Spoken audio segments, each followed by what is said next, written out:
El tema de hoy lo estaremos titulando Una fe a prueba de fuego. Y bueno, ya tal vez por el título usted puede imaginarse que vamos a hablar de algún personaje o algunos personajes que estuvieron en medio del fuego y que allí Dios estuvo con ellos. Efectivamente, usted está en lo cierto. Hoy vamos a hablar de los 3 jóvenes hebreos que por su fe fueron echados en un horno de fuego. Y vamos a contar esta historia y a hacer algunas aplicaciones importantes a nuestro diario vivir y a extrapolar, ¿verdad?, la historia a la actualidad y ver cómo reaccionaríamos nosotros ante un evento de esa magnitud. Ver cómo Dios está dispuesto a hacernos pasar por el fuego para probar nuestra fe, pero tomar en cuenta que aunque pasemos por el fuego, Dios estará con nosotros. Y es lo que dice el Salmo 23, aunque ande por el valle de la sombra de muerte, no temeré mal alguno, porque tú estarás conmigo. Es decir, hermanos, Dios muchas veces no nos libra del fuego, pero está con nosotros en medio del fuego. Yo espero que usted recuerde eso claramente, porque muchas veces queremos que Dios nos libre de toda prueba, que nos aparte de cualquier circunstancia y situación difícil, pero en muchas ocasiones vamos a tener que pasar por el medio del fuego. Y la palabra de Dios dice que aunque pasemos por el fuego no nos quemaremos. Y es ahí entonces la experiencia de los 3 jóvenes hebreos, Misael, Ananías y Azarías, los cuales sus nombres fueron cambiados, si recuerda usted, en el capítulo 1, a Sadrach, Mesach y Abednego. Es bueno tal vez que hagamos un poquito de contexto de cómo llega esta escena aquí de rendición de pleitesía al rey Nabucodonosor a través de una estatua. En el capítulo 1 de Daniel usted podrá observar que Daniel y sus amigos llegan a la corte de Babilonia, extraídos de la crema innata de Jerusalén, como jóvenes sabios de buen parecer y entendidos en toda ciencia. Y entonces son educados en la corte de Babilonia. Su fe es probada primeramente con la comida, el vino y todos esos manjares que el rey probaba, que muchos de ellos estaban prohibidos para jóvenes judíos, jóvenes hebreos. Y ellos pudieron pasar esta prueba pidiendo dirección y el poder de Dios. En el capítulo 2 usted va a notar que Nabucodonosor tiene un sueño, el cual nadie puede ni interpretar ni decir qué fue lo que soñó. Hasta que entra Daniel, la palabra de Dios dice que Daniel pidió dirección a Dios junto con sus amigos. Y entonces pudo decir el sueño y su interpretación. Y la interpretación hablaba de una estatua de diferentes metales, cabeza de oro, los pechos de plata, ¿verdad? Las piernas y esta parte de abajo del vientre era de bronce, y las piernas, sí, ahora sí, eran de hierro, y los dedos de los pies de hierro y barro cocido. Así que esos 4 metales dominaban la estatua, y por consiguiente Daniel procedió a decirle al rey Nabucodonosor que él era la cabeza de oro, porque no había un reino, ni en el pasado ni en el futuro existiría un reino más poderoso que el de él, pero que luego de él se levantaría otro reino, el cual dominaría toda la tierra, y eventualmente existiría otro reino que desfasaría ese segundo reino. Pero Nabucodonosor parece olvidarse de esa interpretación que Daniel le dio, y en el capítulo 3 manda a erigir, dice la palabra de Dios, una estatua de oro cuya altura era de 70 codos de alto, ¿verdad? Y la levantó en el campo de Dura, en la provincia de Babilonia. Los especialistas dicen que esta estatua que Nabucodonosor levantó allí en honor a él, a su persona, fue levantada en la misma región donde fue levantada la Torre de Babel. Dicho sea de paso, evoca a ese momento donde los hombres le rendían honor a su capacidad, a su sabiduría y su capacidad propiamente para poder hacerse de un nombre, que era la razón por la cual estaban levantando la Torre de Babel, y no ser disueltos como en el pasado con el diluvio. Querían hacerse de un nombre, y por lo tanto en la misma región, en esa misma extensión territorial, Nabucodonosor ahora se quiere hacer de un nombre levantando una estatua de oro. Pero la idea no era simplemente levantar la estatua y que estuviera allí como un monumento que recordara quién era Nabucodonosor, cosa que hacían muchos reyes, levantar estatuas que los simbolizaban, que los representaban a ellos. La idea de Nabucodonosor aquí era que a esta estatua también se le rindiera adoración. Y era aquí donde esto reñía con la ley de Dios, porque la palabra de Dios dice en el libro de Éxodo capítulo 20 que no tendrás otros dioses fuera de mí, no te harás imagen ni ninguna semejanza. Y el segundo mandamiento dice que no te inclinarás ante ningún otro Dios que no fuera el Dios de los ejércitos. Es decir, no hacerse imagen y no inclinarse ante ellas. Así que reñía con los dos primeros mandamientos. Y aquí entonces estaban los jóvenes hebreos. Daniel no aparece en la escena, posiblemente estuviera cumpliendo algunos oficios, algunas diligencias de su oficio como representante del rey Nabucodonosor en algunos lugares. Así que solamente se encontraban en escena los tres amigos de Daniel. Así que la orden decía de la siguiente manera, cuando el pregonero anunciaba en altavoz y se diera la orden que al oír al son de la bocina, la flauta, la cítara, el arpa, el salterio, la zampoña y todo instrumento de música, os postraréis y adoraréis la estatua de oro que el rey Nabucodonosor ha levantado. Esa era la orden. No había otra forma de hacer lo que no fuera esa. Ahora, si no se ejecutaba esta orden, es bueno que sepamos que había una consecuencia. Está conmigo en el capítulo 3 de Daniel. Daniel capítulo 3 versículo 6. Y cualquiera que no se postre y adore, inmediatamente será echado dentro de un horno ardiente. ¡Wow! Dentro de un horno ardiente. La consecuencia era la muerte, definitivamente. Usted o adoraba la estatua, so pena de muerte. No tenía otra alternativa. Y ahora, ¿qué podían hacer estos tres jóvenes?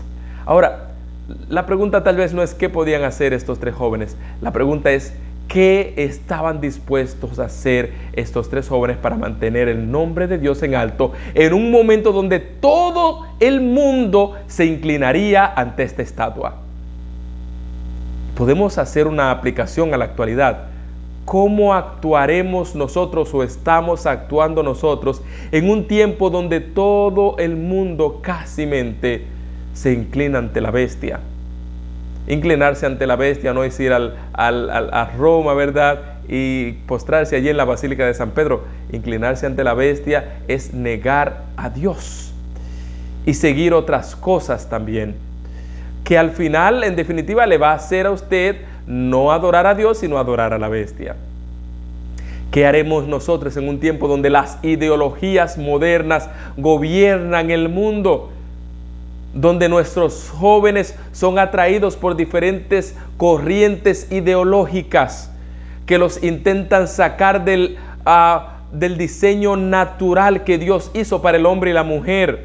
Y nuestros jóvenes muchas veces son obligados a inclinarse ante esas corrientes de la homosexualidad, de la ideología de género, del feminismo enfermizo, que niega todo el poder que Dios ha dado al ser humano para poder regirse de manera natural.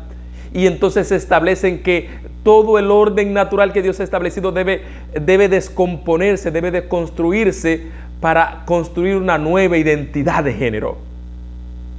Es terrible lo que estamos viendo en nuestro mundo. Podemos hablar de Daniel y sus amigos, ¿verdad? Específicamente de sus tres amigos que estaban allí en la prueba de fuego. Pero hoy en día nuestros jóvenes están atravesando y todos nosotros estamos en medio de una prueba de fuego.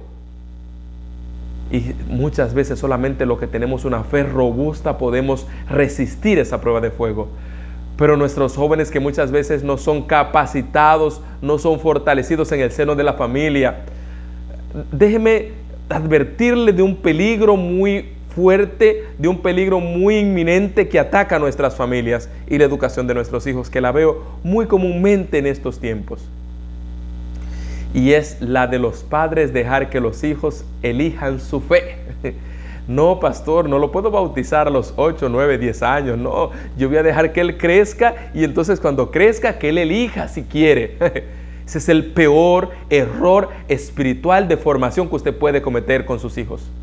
La palabra de Dios dice, instruye al niño en su camino y aun cuando fuese viejo no se apartará de él. No quiere decir que no va en algún momento a flaquear, pero va a volver, volverá. Pero si usted lo deja, déjeme decirle que usted corre un 99% de posibilidad de que el muchacho no sea cristiano, de que la muchacha no sea cristiana. Dicho sea de paso, los estudios lo dicen. Los padres que son muy laxos y dejan que sus hijos tomen las decisiones, muchas veces van a tomar y van a buscar en círculos donde se les apliquen normas fuertes, que muchas veces son las pandillas. Las pandillas que hacen cierto tipo de confraternidad, de hermandad, donde hay códigos para entrar muy rígidos, y como ellos no encontraron esos códigos en la familia, se someten a ellos. Le estoy hablando de lo que dicen los estudios. Dicho sea de paso, hay un autor llamado Boris Cyrulnik. Él habla acerca de la fe como apego, cómo se inculca, y él dice que los padres que no inculcan una fe, generalmente los hijos eligen bandos extremistas. Que los padres que le inculcan una fe balanceada, porque hay otros padres que inculcan una fe extrema también, y esos hijos tienden entonces a irse en bandos liberales.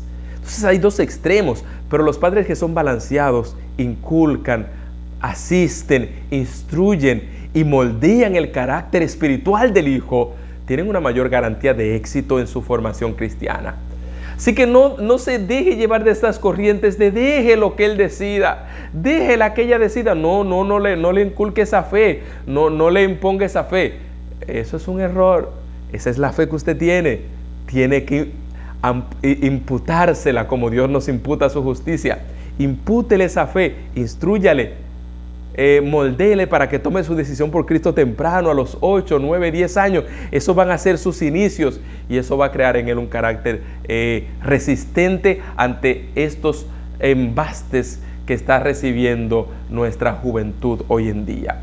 Así que estos tres jóvenes ahora recibirían esta prueba de fuego. La palabra de Dios dice en el libro de Daniel capítulo 3 que todo el mundo se postró, pero en el versículo 8 aparece un grupo de detractores que querían hacerle daño a los amigos de Daniel. Dice, pero en aquel tiempo algunos hombres caldeos vinieron y acusaron maliciosamente a los judíos. Maliciosamente a los judíos. Bueno, esto incluye no solamente a los tres jóvenes, sino a todos los judíos que estaban allí, pero de manera especial el rey y ellos pusieron su vista en estos tres que estaban en ese lugar en ese entonces. Y les acusaron maliciosamente. Cuando dice maliciosamente, dice, lo que quiere decir es que hablaron de manera desproporcionada, mintieron, colocaron cosas de más, hablaron con malicia de esos jóvenes, hablaron con odio, hablaron con envidia. Y entonces le dijeron al rey en el versículo 9, Rey, para siempre vive. Tú, rey, has dado una orden del hombre que al oír el sol de la bocina, la flauta, la cítara, el arpa, el salterio, la zampoña y todo instrumento de música, se postre y adore la estatua, y el que no se postre y adore, sea echado en el horno de fuego ardiente. Y entonces en el versículo 12 dicen lo siguiente, hay unos hombres judíos a los cuales pusiste sobre los negocios de la provincia de Babilonia. Noten que el fin es derrocar a esos jóvenes de los negocios en los que el rey los había puesto. Era la envidia lo que motivaba a estos hombres, no el cuidado del rey para nada. Era la envidia, y muchas veces esto es lo que va a motivar las acciones de muchas personas. No hacer las cosas correctamente, sino la envidia que le tengan a los hijos de Dios. Dicho sea de paso, esa envidia es la que va a motivar una persecución final en cuanto a lo que tiene que ver con los principios y valores del pueblo que guarda la ley de Dios. Es ver que ese pueblo de Dios se mantiene incólume, se mantiene firme ante las pruebas, ante las tentaciones, y entonces vendrá una persecución ideológica, una persecución monetaria, una persecución religiosa también sobre los hijos de Dios. La palabra de Dios entonces dice que Nabucodonosor se llenó de ira, versículo 13, contra Mesac, Sadrach y Abednego, y los mandó a buscar, y al instante fueron traídos ante el rey. Y habló el rey Nabucodonosor y le dijo, es verdad, Mesac, Sadrach y Abednego, que vosotros no honráis a mi Dios, ni adoráis la estatua de oro que he levantado. Ahora pues, estáis dispuestos a que al oír todos los instrumentos, ¿verdad?, se postraréis y adoraréis la estatua que he hecho, porque si no la adoráis en la misma hora seréis echados en medio del horno de fuego ardiente. ¿Y qué Dios será que os libre de mis manos? Es una amenaza terrible. Es una amenaza terrible la que están recibiendo estos jóvenes. Estaba la muerte y la vida. La muerte a costa de su fidelidad, la vida a costa de su idolatría y de su negación del Dios verdadero. ¿Qué camino elegirían ellos? ¿Qué camino debían elegir? Bueno, la palabra de Dios dice el camino que ellos eligieron. Versículo 17. Nuestro Dios, a quien servimos, puede librarnos del fuego ardiente y de tus manos, oh Rey. Es decir, la primera elección fue una elección de confianza. Nosotros confiamos en que Dios puede librarnos de tus manos. Y se lo dijeron así en el versículo 16. No tenemos nada que responderte en este asunto. Nuestro Dios puede librarnos. Lo primero es la fe, la certeza, saber que Dios está ahí para librarnos de cualquier circunstancia. La segunda es una confianza que va más allá, de una fe a conveniencia. Vamos a ponerle este título, una fe a conveniencia. Una fe a conveniencia es que todo me va a salir bien, pero una fe que confía en Dios es una fe que espera simplemente la voluntad de Dios. Y es lo que dice el versículo 18. Y si no nos libra, ¿verdad? Has de saber, oh Rey, que no serviremos a tus dioses, ni tampoco adoraremos la estatua que has levantado. Mi Dios puede librarnos. Pero si no nos libra, oh Rey, tienes que saber que no vamos a adorar ante ninguna circunstancia a tu Dios. Déjame decirte que podían pasar dos cosas. Número uno, que el rey Nabucodonosor dijera: yo admiro la fe que ustedes tienen, porque aún con amenazas de muerte, ustedes se mantuvieron fieles a su Dios. Esa no fue la opción que pasó. Y la otra es, entonces, ya que ustedes persisten en mantenerse fiel a su Dios, entonces voy a echarlo en el horno de fuego. Y la palabra de Dios dice que ordenó a que calentaran el horno de fuego 7 veces más, versículo 19, y mandó a hombres muy vigorosos que tenía en su ejército a que ataran a Mesach, Sadrach y Abed-nego para echarlos en el horno de fuego ardiente. Así pues, estos hombres fueron atados en sus manos, y sus turbantes, sus vestidos, sus calzados, todos fueron echados con ellos al horno ardiente. Y como la orden del rey era apremiante y habían calentado mucho el horno, la llama del fuego mató a aquellos que habían alzado a Mesach, Sadrach y Abed-nego. Entonces estos 3 hombres, Mesach, Sadrach y Abed-nego, cayeron atados dentro del horno de fuego ardiente. La decisión final fue echarlos en el horno de fuego. El resultado de su fe fue el castigo. Y déjeme decirle, hermanos, que no fue la última vez que esto aconteció. La palabra de Dios dice, la historia nos dice a nosotros que muchos hombres murieron en una prueba de fuego por su fe. Uno de ellos fue Juan Hus, un gran reformador de Bohemia, predicador de la justificación por la fe y de que no había que comprar indulgencias para la salvación, de que todo creyente podía tener acceso a la palabra de Dios y de que toda persona podía ser salva por la gracia. Y por su fe murió quemado en la hoguera. Dios podía bajar del cielo y librarlo ahí mismo, pero su fe y su muerte fue una semilla que germinó para que muchas personas creyeran en la palabra de Dios y el enemigo, que es un asesino, fuera desnudado ante las inteligencias celestiales. Pero bíblicamente también tenemos otros ejemplos. El más último de todos fue Esteban, apedreado por los mismos judíos por confesar a Cristo Jesús. Pero los apóstoles también tuvieron muertes atroces, cada uno de ellos por su fe en Cristo Jesús.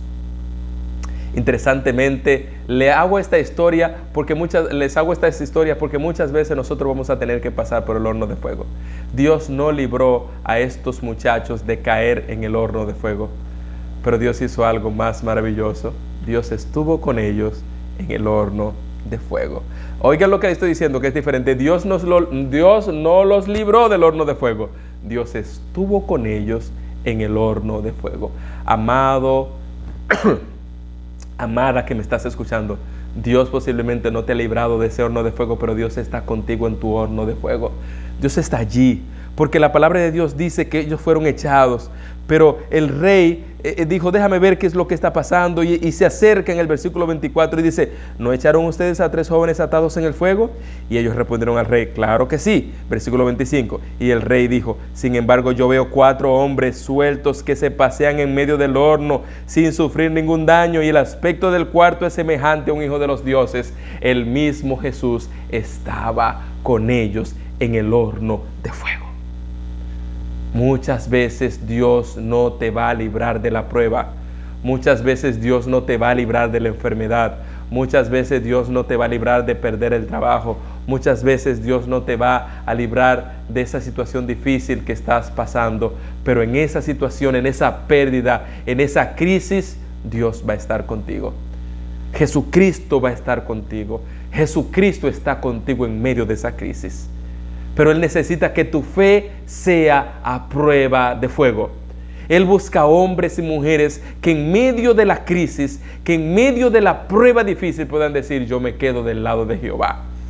Yo voy a estar al lado de Jehová en medio de cualquier situación. Y yo hago la pregunta en este momento. ¿Hay alguien aquí que dice, yo en este momento escribo aquí y digo, voy a pedirle a Dios que me dé una prueba, una fe a prueba de fuego, como los jóvenes hebreos? Yo espero que usted comente aquí y diga, yo quiero que Dios me dé una fe a prueba de fuego. Déjame contarte esta experiencia de una amiga. Ella estudiaba medicina en la universidad. Yo creo que en todos los países, en mi país es bastante difícil para un adventista estudiar medicina, y sin embargo tenemos muchísimos médicos. Y esta amiga estudiaba en una universidad secular y había una materia muy importante para la carrera que se llamaba farmacología, y le salió en jueves, así que ella estaba contenta porque iba a dar una de las últimas materias, que era farmacología. Y entonces el maestro llega ese jueves y dice, solamente vine a esta clase para informarles que esta materia la estamos cambiando de jueves para sábado, porque no me es posible venir durante estos próximos 4 meses cada jueves.